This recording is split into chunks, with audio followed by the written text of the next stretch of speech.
Večeras sa nama u Madridu, naravno, jako posebno veče.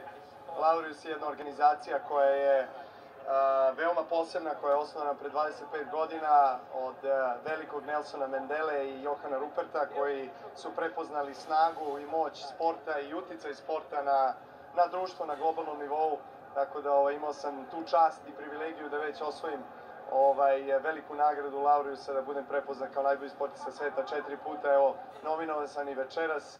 To je za mene, naravno, u ovom stadiju moje karijere i sa ovoliko godina profesionalne karijere velika čast i prijatno iznenađenje. Novak Đoković je još jednom Srbiju učinio ponosnom. Za najbolju sportistkinju sveta proglašena je Aitana Bonmati, fudbalerka iz Španije. Kako se osjećate?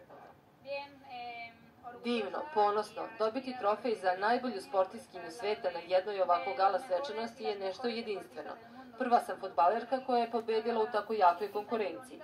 Veoma je lepo kada možeš da podeliš ovakve trenutke sa drugim ljudima iz svih sportova.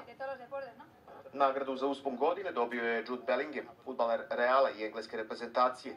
Najbolja ekipa je ženska fudbalska selekcija Španije, a u konkurenciji sportista sa invaliditetom pobedila je teniserka iz Holandije Didi de Groot. Osjećam se čudesno. Imala sam stvarno neverovatnu sezonu prošle godine i znam koliko je bilo teško pobediti među ovakvim kandidatima.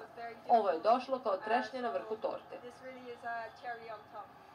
Fondacija Rafaela Nadala dobila je nagradu za dobročinstvo i program koji održava inspirativne reči Nelsona Mandele, prvog pokrovitelja Laureusa. Još jednom smo